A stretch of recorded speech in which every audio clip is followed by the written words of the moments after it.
केंद्रात आणि राज्यात काँग्रेस पक्ष सत्तेत आल्यानंतर नेहमीच महिला, कामगार आणि शेतकऱ्यांसाठी विशेष योजना राबवण्यात आल्या आहेत, असे मत महिला व बालविकास खात्याच्या मंत्री लक्ष्मी हेब्बाळकर यांनी व्यक्त केले. सोमवारी यमुनापूर औद्योगिक परिसरातील शासकीय तात्पुरत्या कामगार वसाहतीच्या उद्घाटन कार्यक्रमात त्या बोलत होत्या. या कार्यक्रमात बेळगाव जिल्ह्यातील असंघटित कामगारांना स्मार्ट कार्डचं वाटप आणि जागृती कार्यक्रम आयोजित करण्यात आला होता. कार्यक्रमाचे आयोजन कामगार विभागाच्या वतीने करण्यात आले होते. यावेळी मंत्री हेब्बाळकर म्हणाल्या की कर्नाटक सरकार प्रत्येक कामगार, महिला आणि सर्वसामान्य नागरिकांच्या कल्याणासाठी वचनबद्ध आहे. ನಾನು ಬೆಳಗಾವಿ ಜಿಲ್ಲೆಯ ಎಲ್ಲ ಸಂಘಟಿತ ಮತ್ತು ಅಸಂಘಟಿತ ಕಾರ್ಮಿಕರ ಮತ್ತು ವೈಯಕ್ತಿಕ ಮತ್ತು ನಮ್ಮೆಲ್ಲರ ಪರವಾಗಿ ಅವರಿಗೆ ಮೊದಲನೇದಾಗಿ ಅಭಿನಂದನೆಯನ್ನು ಸಲ್ಲಿಸಲಿಕ್ಕೆ ಬಯಸ್ತೇನೆ. ಬಹಳಷ್ಟು ಜನ ಕಾರ್ಮಿಕ ಇಲಾಖೆಯ ಸಚಿವರಾದರು. ಆದರೆ ಸಂತೋಷ್ ಲಾಡ್ ಅವರು ಈ ಇಲಾಖೆಯ ಜವಾಬ್ದಾರಿಯನ್ನು ಹೊತ್ಕೊಂಡ ಮೇಲೆ ವಿಶೇಷವಾದಂಥ ಅವರ ಕಾಳಜಿ ನಮ್ಮ ಕಟ್ಟಡ ಕಾರ್ಮಿಕರಾಗಿರ್ಬೋದು, ಬೇರೆ ಬೇರೆ 91 ಸೆಕ್ಟರ್ ಅಂತ ಗುರುತಿಸಿದ್ದಾರೆ. ನಿಮ್ಮೆಲ್ಲರಿಗೋಸ್ಕರ ಇಡೀ ರಾಜ್ಯದಲ್ಲಿ ಸುತ್ತಾಡಿ ತಮ್ಮ ಶ್ರೇಯೋಭಿವೃದ್ಧಿಗೆ ಹಗಲು ರಾತ್ರಿ ಸಂತೋಷ್ ಲಾಡ್ ಅವರು ಕೆಲಸ ಮಾಡ್ತಾ ಇದ್ದಾರೆ ಅಂತ ಹೇಳಿ ಈ ಮೂಲಕ ಹೇಳಲಿಕ್ಕೆ ಬಯಸ್ತೇನೆ. ಕಾರ್ಯಕ್ರಮದಲ್ಲಿ ಉಪಸ್ಥಿತರಿರುವಂಥ ಜಿಲ್ಲಾ ಉಸ್ತುವಾರಿ ಸಚಿವರು ಶ್ರೀ ಸತೀಶಣ್ಣ ಜಾರಕಿಹೊಳಿ ಅವರ, ಕಾರ್ಯಕ್ರಮದ ಅಧ್ಯಕ್ಷತೆಯನ್ನು ವಹಿಸಿಕೊಂಡಂಥ ಬೆಳಗಾವಿ ಉತ್ತರ ಕ್ಷೇತ್ರದ ಶಾಸಕರಾದಂಥ ರಾಜು ಸೇಠ್ ಅವರೇ, ಕಿತ್ತೂರು ಶಾಸಕರಾದಂಥ ಬಾಬಾ ಸಾಹೇಬ್ ಪಾಟೀಲ್ ಅವರೇ, ಈ ಒಂದು ಕಾರ್ಯಕ್ರಮದಲ್ಲಿ ಬಹಳಷ್ಟು ಕಾರ್ಮಿಕ ಇಲಾಖೆಯ ಅಧಿಕಾರಿಗಳು ಬಂದಿದ್ದಾರೆ. ಅದೇ ರೀತಿ ನಮ್ಮ ಅಧ್ಯಕ್ಷರಾದಂಥ ಚಿಂಗ್ಳೆ ಅವರೇ, ಬಹಳಷ್ಟು ಜನ ವೇದಿಕೆ ಮೇಲೆ ಗಣ್ಯಮಾನ್ಯರಿದ್ದಾರೆ, ಮಾಧ್ಯಮದ ಸಹೋದರಿದ್ದಾರೆ. ಸಂತೋಷ್ ಲಾಡ್ ಅವರು ಮಾತಾಡ್ತಾ ಕೂತ್ಕೊಂಡಾಗ ಹೇಳಿದರು, ಅನ್ಆರ್ಗನೈಸ್ಡ್ ಸೆಕ್ಟರ್ನಲ್ಲಿ 91 ಸೆಕ್ಟರ್ಗಳನ್ನು ಗುರುತಿಸಿದ್ದಾರೆ. ಮೊದಲು ಬರೀ 27 ಇತ್ತು. ನಾನು ಓದ್ಕೊಂಡು ಕೂತ್ಕೊಂಡಿದ್ದೆ. ಬಹುಶಃ ಅವರು ಕೆಲಸ ಮಾಡುವಂಥ ಅಂದರೆ ಕೈಗಳನ್ನು ಪ್ರತಿಯೊಂದು ಹಂತದಲ್ಲಿ ಗುರುತಿಸಿದ್ದಾರೆ ಅನ್ನೋದಕ್ಕೆ ಇದು ಒಂದು ನಿದರ್ಶನ ಅಂತ ಹೇಳಲಿಕ್ಕೆ ಬಯಸ್ತೇನೆ. ಸಂತೋಷ್ ಲಾಡ್ ಅವರೇ, ಯಾವ ಸೆಕ್ಟರ್ನ ತಾವು ಬಿಟ್ಟಿದ್ದೀರಾ? ಮನೆಯಲ್ಲಿ ಪಾತ್ರೆಯನ್ನು ತೊಳೆಯೋದನ್ನ ಹಿಡ್ಕೊಂಡು, ಹೂವು ಕಟ್ಟೋದನ್ನ ಹಿಡ್ಕೊಂಡು ಯಾವ ಒಂದು ಸೆಕ್ಟರನ್ನು ಕೂಡ ನೀವು ಬಿಟ್ಟಲ್ಲ. ಆ ಬೀಡಿ ಕಟ್ಟೋದು, ಊದ್ಬತ್ತಿ ಮಾಡೋದು ಅದೆಲ್ಲ ರೆಗ್ಯುಲರ್ ಆಗಿರುತ್ತೆ. ಬಟ್ ನೀವು ಈ ಟ್ರಾನ್ಸ್ಪೋರ್ಟ್ ಬೋರ್ಡ್ ಅನ್ನೋದನ್ನ ವಿನೂತನವಾಗಿ ತೆಗೆದುಕೊಂಡು ಬಂದಿದ್ದೀರಾ. ನಮ್ಮ ಬೆಳಗಾವಿ ಗ್ರಾಮೀಣ ಕ್ಷೇತ್ರದಲ್ಲಿ ಅನೇಕ ಜನ ಆಟೋ ಓಡಿಸೋರಿದ್ದಾರೆ, ಟ್ರಕ್ ಚಾಲಕರಿದ್ದಾರೆ, ಬೇರೆ ಬೇರೆ ಎಲ್ಲ ಕ್ಷೇತ್ರಗಳಲ್ಲೂ ಇದ್ದಾರೆ. ಆದರೆ ಪ್ರತಿಯೊಬ್ಬರ ಒಂದು ಶ್ರೇಯೋಭಿವೃದ್ಧಿಯನ್ನು ಕರ್ನಾಟಕ ರಾಜ್ಯ ಸರ್ಕಾರ ಬಯಸುತ್ತೆ ಅಂತ ಹೇಳಿ ತಾವೇನು ಕಾರ್ಮಿಕರಿಗೆ ಒಂದು ಕೆಲಸವನ್ನು ಮಾಡ್ತಿದ್ದೀರ, ಕಾರ್ಮಿಕರ ಬಗ್ಗೆ ಒಂದು ಕಾಳಜಿಯನ್ನು ತೋರಿಸ್ತಾ ಇದ್ದೀರಾ, ನಿಜವಾಗ್ಲೂ ಉತ್ತಮವಾದಂಥ ಶ್ಲಾಘನೀಯ ಕಾರ್ಯ ಅಂತ ಹೇಳಲಿಕ್ಕೆ ಬಯಸ್ತೇನೆ.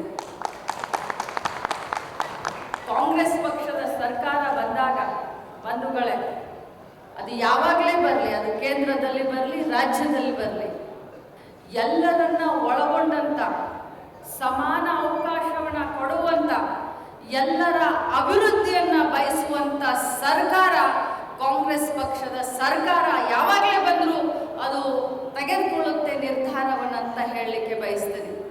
ಇವತ್ತು ನೋಡಿ, ಮಹಿಳೆಯರಿಗಾಗಿ ಅನೇಕ ಕಾರ್ಯಕ್ರಮವನ್ನು ತೆಗೆದುಕೊಂಡು ಬಂದಿದ್ದೀವಿ, ರೈತರಿಗಾಗಿ ತೆಗೆದುಕೊಂಡು ಬಂದಿದ್ದೀವಿ, ಕಾರ್ಮಿಕರಿಗೆ ನಾನೇ ಓದಿ ನನಗೆ ಒಂಥರ ಆಶ್ಚರ್ಯ ಆಯಿತು. ಸಂತೋಷ್ ಲಾಡ್ ಅವರು ಇಷ್ಟೊಂದು ಡೀಪ್ ಆಗಿ ಇಲಾಖೆಯನ್ನು ನಿರ್ವಹಣೆ ಮಾಡ್ತಾ ಇದ್ದಾರೆ ಅಂದರೆ ನನಗೆ ತುಂಬ ಖುಷಿ ಆಯಿತು. ಜೊತೆಯಲ್ಲಿ ಜಿಲ್ಲಾ ಉಸ್ತುವಾರಿ ಮಂತ್ರಿಗಳು ಹೇಳಿದ ಏನು ಸ್ಕೂಲ್ಗಳಿದೆ, ಕಾರ್ಮಿಕರ ಮಕ್ಕಳಿಗೋಸ್ಕರ ಏನು ಸ್ಕೂಲ್ಗಳನ್ನು ಪ್ರತಿಯೊಂದು ಜಿಲ್ಲೆಯಲ್ಲಿ ಮಾಡಲಿಕ್ಕೆ ಏನು ಹೊರಟಿದ್ದಾರೆ, ಅದು ನಿಜವಾಗ್ಲೂ ಶ್ಲಾಘನೀಯ. ನಮ್ಮ ಜಿಲ್ಲೆ ದೊಡ್ಡ ಜಿಲ್ಲೆ ಇದೆ.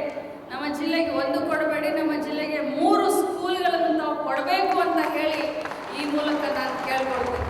ಯಾಕಂತಂದರೆ 18 ಕ್ಷೇತ್ರ ಇರುವಂಥ ದೊಡ್ಡ ಜಿಲ್ಲೆ. ಸೊ ಈ ಜಿಲ್ಲೆಗೆ ನೀವು ಬೇರೆ ಜಿಲ್ಲೆ ಹಾಗೆ ನೀವು ಬಳ್ಳಾರಿ ಜಿಲ್ಲೆ ಅಂತ ಹೋಲಿಸ್ಲಿಕ್ಕೆ ಹೋಗಬೇಡಿ. ಬೆಳಗಾವಿ ಜಿಲ್ಲೆ ಬಹಳ ದೊಡ್ಡ ಜಿಲ್ಲೆ. 3 ಸ್ಕೂಲ್ಗಳನ್ನ ಮಿನಿಮಮ್ ನೀವು ಕೊಡಬೇಕು ಅಂತ ಕೇಳ್ತೀನಿ. ಜೊತೆಯಲ್ಲಿ ಬಹಳಷ್ಟು ಈ ಕಟ್ಟಡ ಕಾರ್ಮಿಕರು, ನಾನು ಕೇಳಿದೆ ಇವತ್ತು ಬೆಳಗ್ಗೆ ತಮ್ಮ ಆಫೀಸರ್ನ ಕೇಳಿದಾಗ ಯಾವ್ಯಾವ ಕ್ಷೇತ್ರದಲ್ಲಿ ಎಷ್ಟು ಕಟ್ಟಡ ಕಾರ್ಮಿಕರ ಒಂದು ಲೇಬರ್ ಕಾರ್ಡ್ ಇದೆ ಅಂತ ಕೇಳಿದಂಥ ಸಂದರ್ಭದಲ್ಲಿ ನನ್ನ ಕ್ಷೇತ್ರದಲ್ಲಿ ಬರೀ 5,000 ಜನ ಇದೆ ಅಂತ ಹೇಳಿದ್ರು. ನಾನು ಹೇಳಿದೆ ಪ್ರತಿಯೊಂದು ಮನೆಯಲ್ಲಿ ಇವತ್ತು ಒಬ್ಬೊಬ್ರು ಲೇಬರ್ ಇದ್ದಾರೆ, ಗೌಂಡಿ ಇದ್ದಾರೆ, ಮೇಸ್ತ್ರಿಗಳಿದ್ದಾರೆ, ಎಲೆಕ್ಟ್ರಿಷಿಯನ್ಗಳಿದ್ದಾರೆ, ಪೇಂಟರ್ ಇದ್ದಾರೆ ಅಂತ ಹೇಳಿದಾಗ ರಿನ್ಯೂವಲ್ ಮಾಡಿಸ್ಬೇಕು ಪ್ರತಿ ವರ್ಷ ಕಾರ್ಡನ್ನು ಅಂತ ತಮ್ಮ ಆಫೀಸರ್ಗಳು ನನಗೆ ಹೇಳಿದ್ರು. ಬಟ್ ರಿನ್ಯೂವಲ್ ಮಾಡಿಸ್ಕೊಳ್ಬೇಕು ಅಂತಂದ್ರೆ ಅದು ಪ್ರಚಾರ ಆಗಬೇಕು. ತಾವು ಹೇಳಿದ್ರಿ ಒಂದು ಗಾಡಿಯನ್ನೇ ನಾನು ಕಳಿಸ್ತಾ ಇದ್ದೀನಿ, ಎಲ್ಲಿ ಬಿಲ್ಡಿಂಗ್ ಕಟ್ತಾ ಇದ್ದಾರೆ ಅಲ್ಲಿ ಕಳಿಸಿ ರಿಜಿಸ್ಟ್ರೇಷನ್ ಮಾಡಿಸ್ತಾ ಇದ್ದೀನಿ ಅಂತ ಹೇಳಿದ್ರು. ಉತ್ತಮವಾದಂಥ ಒಂದು ಕಾರ್ಯ. ಆದರೆ ಇದ್ದಂಥ ಲೇಬರ್ ಕಾರ್ಡ್ ಹೋಲ್ಡ್ರು ಯಾರು ಜುನ್ಯೂನ್ ಇದ್ದಾರೆ ಅಂಥವ್ರದ್ದು ಕ್ಯಾನ್ಸಲ್ ಆಗಬಾರ್ದು. ರಿನ್ಯೂವಲ್ ಆಗಬೇಕಂದ್ರೂ ಕೂಡ ಅತ್ಯಂತ ಸರಳ ರೀತಿಯಾಗಿ ಆ ಕಾರ್ಡ್ಗಳು ರಿನ್ಯೂವಲ್ ಆಗಬೇಕು. ಯಾಕಂತಂದರೆ ಇಷ್ಟೆಲ್ಲ 91 ಸೆಕ್ಟರ್ನಲ್ಲಿ ತಾವು ಕಾರ್ಮಿಕರನ್ನ ಸೇರಿಸ್ಕೊಂಡಂಥ ಸಂದರ್ಭದಲ್ಲಿ ನಿಜವಾದ ಅರ್ಥದಲ್ಲಿ ಯಾರು ಕಾರ್ಮಿಕರು ಇದ್ದಾರೆ ಅಂಥವ್ರಿಗೆ ಅನ್ಯಾಯ ಆಗಬಾರ್ದು. ಅವ್ರು ರಿನ್ಯೂವಲ್ ಆಗಲಿಲ್ಲ ಅಂತಂದರೆ ಅವ್ರಿಗೆ ಸರ್ಕಾರದ ಯಾವುದೇ ಸೌಲಭ್ಯ ಸಿಕ್ಕದಿಲ್ಲ. ಸೊ ಆ ರಿನ್ಯೂವಲ್ ಮಾಡೋದು ಎಷ್ಟು ಕಾರ್ಮಿಕರಿಗೆ ಜವಾಬ್ದಾರಿ ಇದೆಯೋ ಮಾಡಿಸ್ಕೊಳ್ಳೋದು ಕೂಡ ಕಾರ್ಮಿಕ ಇಲಾಖೆ ಎಲ್ಲ ಸಿಬ್ಬಂದಿಗಳ ಜವಾಬ್ದಾರಿ ಕೂಡ ಇದೆ. ಅಡ್ವರ್ಟೈಸ್ಮೆಂಟ್ ಮಾಡಬೇಕು.